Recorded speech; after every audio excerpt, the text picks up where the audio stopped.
करने के कारण, धर्म की निंदा करने के कारण अपने पाप से राजा बेन मर गया।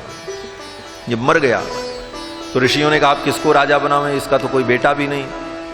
तो सभी ऋषियों ने कहा अब इसके शरीर का मंथन करो। तो राजा बेन के शरीर का मंथन किया गया। पहले जंघाओं का मंथन किया गया। जंघा के ऊपर लकड़ी की मथानी को रखकर ऋषियों ने मंथन किया और उस मंथन से एक पुरुष प्रकट हुआ, छोटा सा, ठिगना सा, उसकी दाढ़ी आगे निकली हुई, नाक बड़ी सी, उंगलियां मोटी मोटी और छोटी छोटी, काले रंग का, काक कृष्णो, कौआ जितना काला होता उतना काला, अति हरस्वांगो, उसके एक एक अंग बहुत छोटे थे और बड़ा डरा सा, भयभीत सा, डरा हुआ सा प्रकट हुआ और खड़ा था हाथ जोड़े। ऋषियों ने कहा बैठ जाओ, तुरंत वो बैठ गया। निसीदेत्यब्रुवस्तात निषादस्ततो भवत, ऋषियों के कहने पर वो बैठ गया। ऋषियों ने कहा निषीद, निषीद माने बैठ जाओ। निषीद कहने पर वो बैठ गया, इसलिए उसका नाम ऋषियों ने रख दिया निषाद। वही निषाद हो गया। उसी से निषाद नाम की जाति और प्रजाति आगे चल करके उत्पन्न हुई। ऋषियों ने उसको जंगल का राजा बना दिया। जंगल का राज्य तुम्हारा। अब बचा नगर, नगर का राजा किसको बनावे? तो अब राजा बेन की भुजाओं का मंथन किया। दोनों भुजाओं का जब मंथन किया तो बाहुभ्याम मध्यमानाभ्याम मिथुनम समपद्यत। भुजाओं का मंथन करने पर राजा बेन की भुजा से एक जोड़ा प्रकट हुआ, एक पुरुष और एक स्त्री। ये पुरुष कोई साधारण पुरुष नहीं, अपितु परम पुरुष परमात्मा ही प्रकट हुए और भगवती महालक्ष्मी देवी के रूप में प्रकट हुई। भगवान का नाम पृथु हुआ है और देवी का नाम अर्ची देवी हुआ है। भगवान पृथु और अर्ची देवी का प्रादुर्भाव हुआ। बोलो श्री पृथु भगवान की जय। राजा बेन के शरीर से भगवान पृथु का अवतार हुआ मंथन करने पर। ये पृथु जी महाराज भगवान के 9वें अवतार हैं। 9वम पार्थिवम वपुः। आप कहोगे कि राजा बेन तो इतना पापी था और राजा बेन के शरीर से भगवान प्रकट हुए। बोले राजा बेन के शरीर में जो पाप था उस पाप को पहले ही मथ करके ऋषियों ने निकाल दिया था। कार्बन जितना था वो पहले ही निकाल दिया, वो निषाद के रूप में बाहर आ गया। इसके बाद जब राजा बेन का शरीर पवित्र हो गया तब जब मंथन किया तो भगवान का प्रादुर्भाव हुआ। इयं च लक्ष्म्या संभूति पुरुषस्यानपायिनी। भगवान पृथु प्रकट हुए, अर्ची देवी प्रकट हुई और इन दोनों को सिंहासन पर बैठा करके इनका राज्याभिषेक कर दिया। ये दोनों सिंहासन पर विराजमान हुए। महाराज पृथु ने अपनी प्रजा का पालन किया। पृथु के राज्य में प्रजा बहुत दुखी थी, अकाल पड़ गया था, सब दुखी थे। तो महाराज पृथु ने पृथ्वी को दंडित करने का संकल्प किया। पृथ्वी देवी गाय बनकर के प्रकट हो गई। पृथु भगवान ने कहा कि जिसको जो वस्तु चाहिए दूह लो, इनका दोहन कर लो। गाय के रूप में प्रकट हुई पृथ्वी का सभी लोगों ने दोहन किया। ऋषियों ने, गंधर्वों ने, देवताओं ने, और अपने मन के अनुकूल सारे पदार्थ प्राप्त कर लिए। पृथु भगवान ने इस पृथ्वी को व्यवस्थित किया। जैसे आज आप देख रहे हो इतने बड़े बड़े पहाड़ हैं। पृथु जी महाराज जब राजा हुए तो इस पृथ्वी पर बड़े बड़े पहाड़ और मिट्टी के टीले थे। न कहीं रथ चल सकता था, न कहीं खेती हो सकती थी। पृथु भगवान ने सबको बराबर किया और बराबर करके भूमि को समतल करके खेती के योग्य बनाया। पृथु भगवान ने इसको समतल किया है, इसलिए इसका नाम पृथ्वी पड़ा है। इस धरती का नाम पृथ्वी इसीलिए है कि भगवान पृथु ने इसको समतल किया है और बराबर किया। पृथु भगवान ने अनेक यज्ञ किए हैं। पृथु भगवान के चरित्र का वर्णन श्री सुखदेव जी महाराज ने राजा परीक्षित को सुनाया। इन्हीं के वंश में आगे चल करके प्राचीन बरही नाम के एक राजा हुए, जो बहुत बड़े याज्ञिक थे। यज्ञ में उनकी बड़ी निष्ठा थी। एक दिन नारद जी आए और नारद जी ने आकर के कहा, भी ये यज्ञ बंद कर दो, भगवान का भजन करो, भगवान के भजन से कल्याण होगा।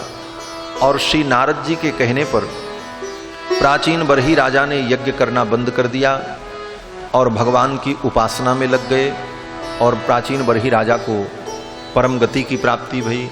इसी प्रसंग में श्री नारद जी महाराज ने प्राचीन बरही राजा को पुरंजनोपाख्यान सुनाया है। यह उपाख्यान ज्ञानमय उपाख्यान है, जीव ब्रह्म का संबंध और किस प्रकार जीव परमात्मा को छोड़कर माया में आता है और बंध जाता है, माया के चक्कर में पड़ जाता है, और किस प्रकार अनेक जन्मों में वो भटकता है, और फिर जब भगवान की कृपा होती है तो उसे भगवान की स्मृति होती है, और भगवान की स्मृति होने पर, अपने स्वरूप का स्मरण होने पर किस प्रकार से जीवात्मा मुक्ति को प्राप्त कर लेता है। ये सारा विधान श्री नारद जी ने प्राचीन बरही राजा को पुरंजनोपाख्यान के माध्यम से सुनाया।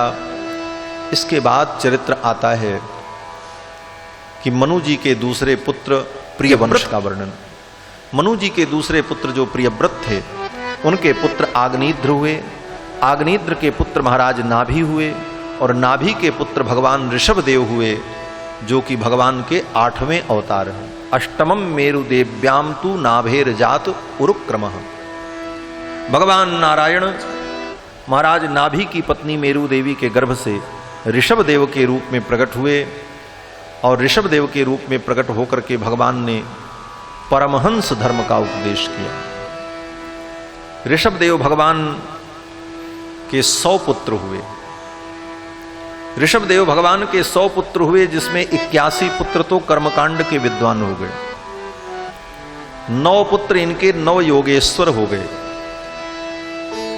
और 9 पुत्र अलग अलग देश के राजा हो गए। और जो सबसे बड़े पुत्र थे उनका नाम था भरत, वो इस देश के राजा हुए। उनके नाम पर ही इस देश का नाम भारतवर्ष पड़ा। ऋषभदेव भगवान ने अपने पुत्रों को और अपनी प्रजा को बुला करके बड़ा सुंदर उपदेश किया है। ऋषभदेव भगवान ने अपने पुत्रों को बुला करके उपदेश देकर के बताया है कि पुत्रों, ये जीवन जो तुमको मिला है, मनुष्य जीवन, ये भोग के लिए नहीं मिला है, ये तप करने के लिए मिला है।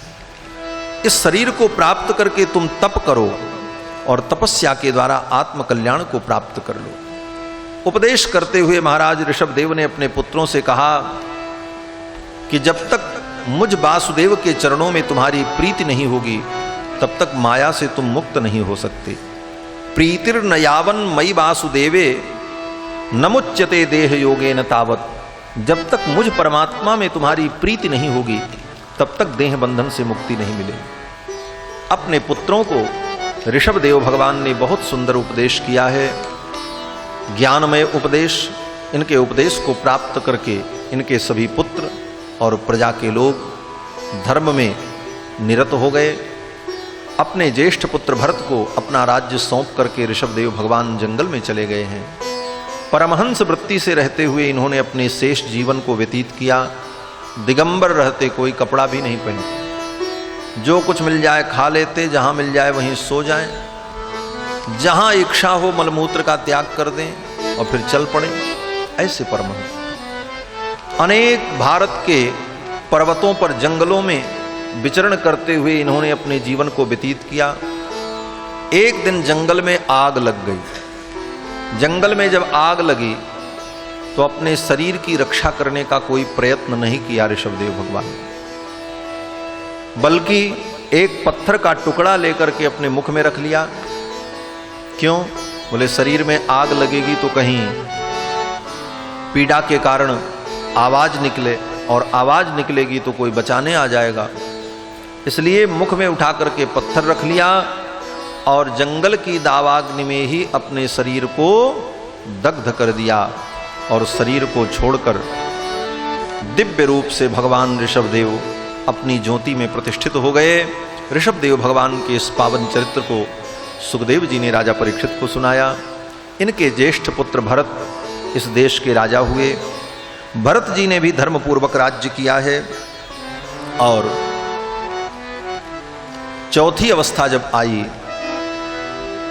तो राजकुल की परंपरा के अनुकूल अपना राज्य अपने पुत्र को देकर के श्री भरत जी महाराज भी तप करने के लिए चले गए।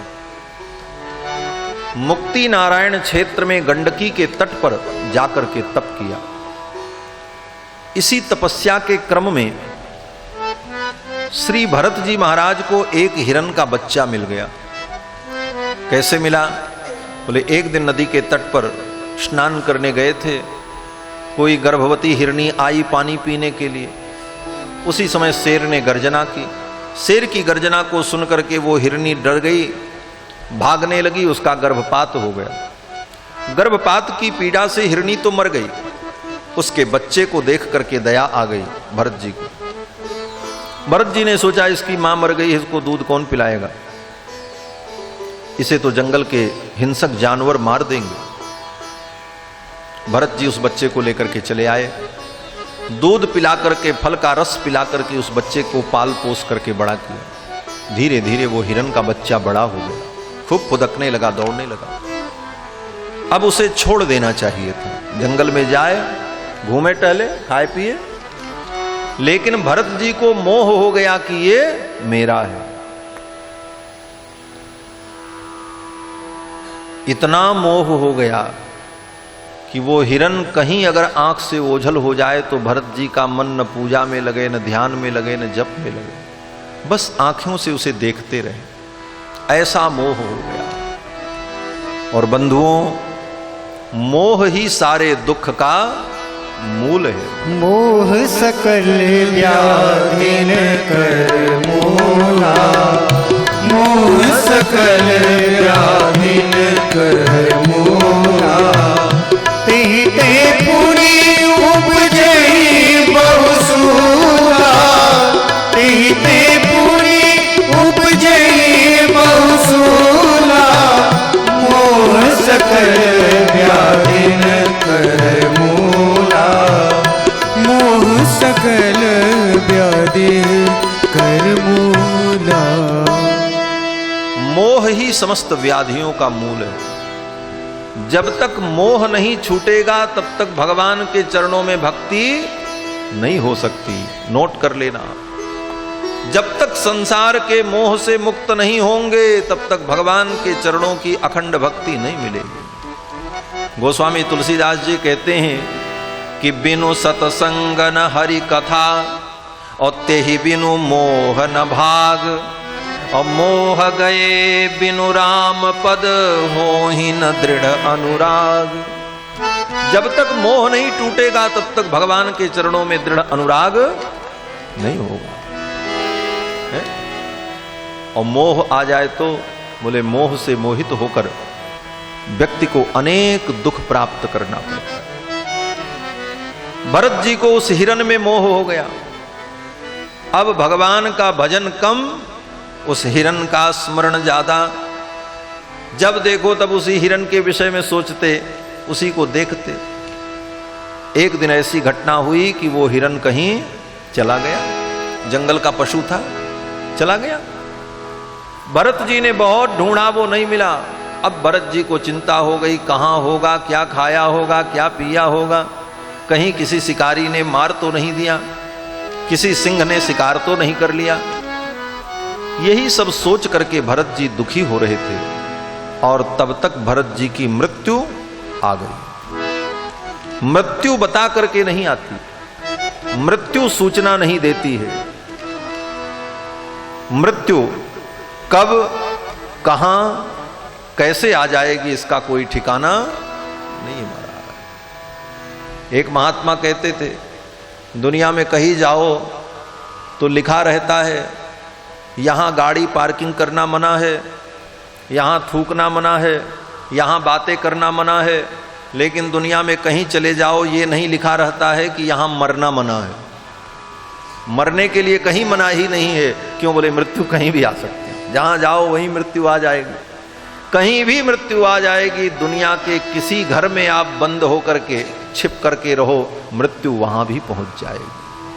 काल जब आ जाएगा तो कोई नहीं बचा सकता, और कब आएगा ये किसी को पता नहीं। इसलिए हर क्षण सावधान रहना चाहिए महाराज। गृहीत इव केशेषु मृत्युना धर्ममाचरेत। मृत्यु ने हमारे केस को पकड़ रखा है, बालों को पकड़ रखा है। बस अब मृत्यु अपना हथियार चलाने वाली है, सब तैयारी हो चुकी है। ये सोचकर हर क्षण व्यक्ति को सावधान रहकर भगवान का स्मरण करते रहना चाहिए। लेकिन भरत जी तो हिरण का स्मरण कर रहे, मृत्यु आ गई, हिरण का स्मरण करते हुए शरीर छूटा, इसलिए भरत जी महाराज अगले जन्म में हिरण बन गए। मरते समय जो व्यक्ति जिसका स्मरण करता है अगले जन्म में उसी रूप को प्राप्त कर लेता है। एक महात्मा कहते थे कि घर में जब बच्चा पैदा होता है तो माताएं उस बच्चे को देख करके कहती, अरे ये तो दादाजी को पड़ा हुआ है, दादाजी को पड़ा हुआ है। बोले दादाजी को नहीं पड़ा हुआ है, दादाजी ही आकर के पड़े हुए हैं।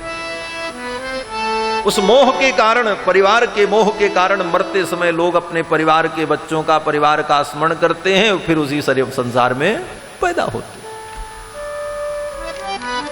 यम यम वापि स्मरण भावम त्यजन्त्यन्ते कलेवरम तम तमेव इति कौन्तेय सदा तद्भाव भावित। एक महात्मा एक दृष्टांत सुनाते थे कि एक बार कोई सेठ जी थे, उन्होंने एक कुत्ता पाल रखा था। श्री करपात्री स्वामी जी महाराज उनके घर पधारे तो सेठ जी ने पूछा, स्वामी जी इस कुत्ते ने कौन सा पुण्य किया था कि आज ये गाड़ी में बैठ करके घूम रहा है, दूध रोटी खा रहा है, बीमार हो जाए तो डॉक्टर घर पे आके इसका इलाज करता है, इतनी सेवा तो आदमी की भी नहीं हो पाती, कितना मौज कर रहा है, इसने कौन सा पुण्य किया था? तो स्वामी जी ने हंसते हुए कहा कि इसने पुण्य नहीं किया था। बोले तब? बोले जैसे तुम सेठ हो उसी प्रकार यह भी पहले पिछले जन्म में सेठ था, अब तो सेठ जी की खोपड़ी चकराई। ऐसा? बोले हाँ। और जैसे तुमने कुत्ता पाल रखा है वैसे इसने भी एक कुत्ता पाल रखा था, जैसे तुमको इस कुत्ते से बड़ा मोह है उसी प्रकार इसको भी अपने कुत्ते से बड़ा प्रेम था। एक दिन इसका कुत्ता बीमार हो गया, बहुत दवा की, डॉक्टर आए, सब कुछ हुआ, लेकिन वो कुत्ता नहीं बचा, कुत्ता मर गया। अब बार बार सेठ जी को कुत्ते की याद आवे कि मेरा बड़ा वफादार कुत्ता था, बहुत अच्छा था, बेचारा मर गया। बार बार कुत्ते की याद आ रही थी क्योंकि उससे मोह था, और बार बार कुत्ते की याद आ रही थी, और संजोग से उनकी मृत्यु आ गई सेठ जी की। और जब मृत्यु आ गई तो कुत्ते का स्मरण कर रहे थे, इसलिए अगले जन्म में वही बनना पड़ा। अब तो सेठ जी चौंके, बोले महाराज ये तो बड़ा गड़बड़ है, कहीं मुझे भी मरते समय इसका स्मरण आ गया तो हमको भी ऐसे ही बनना पड़ेगा। स्वामी जी ने कहा बनना ही पड़ेगा, ये तो संसार है, किसी का भी स्मरण करोगे मोह के कारण और उस मोह में पड़ोगे तो मरते समय कहीं उसकी याद आ गई तो तुमको भी वही रूप प्राप्त कर लेना पड़ेगा। सेठ जी ने तुरंत उसको विदा किया। ये कुत्ता बिल्ली तो घर में पालना ही नहीं चाहिए महाराज, कुत्ता बिल्ली पालने वाले पशु नहीं है। दूर से इनको रोटी दे दो, इनके ऊपर कोई विपत्ति हो, कोई दुख हो तो इनकी सेवा भी कर दो, लेकिन सेवा करने के बाद नहा धो करके तब घर में जाओ, कोई काम करो। पुराणों में, शास्त्रों में लिखा है जिसके घर में कुत्ता घूमता है उसके घर में देवता और पितर आहुति नहीं ग्रहण करते। जिसके घर में कुत्ता पाला जाता है उसके घर में पितर लोग पिंडदान नहीं स्वीकार करते। आप कितना भी यज्ञ करो, पूजा करो, देवताओं को प्राप्त ही नहीं होगा।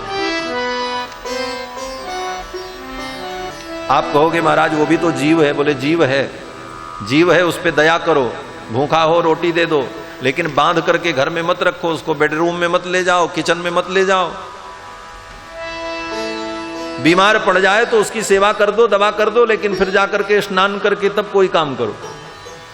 शास्त्रों में लिखा है कि कुत्ते का अगर स्पर्श हो जाए तो सचैल स्नानमाचरेत, कपड़े के सहित स्नान करना चाहिए।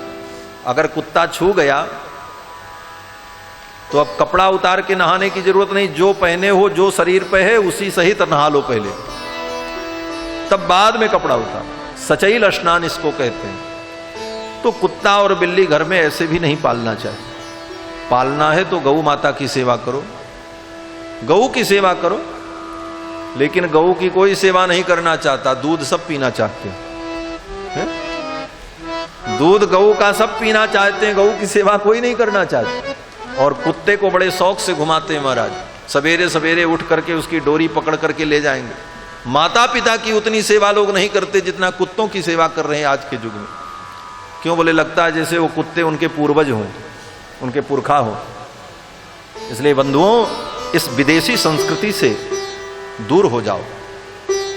ये विदेशी लोग, अंग्रेज लोग भारत में आए तो कुत्ता बिल्ली पालने का उनका शौक था, उन्हीं को देख करके यहाँ के लोग भी पालने लगे।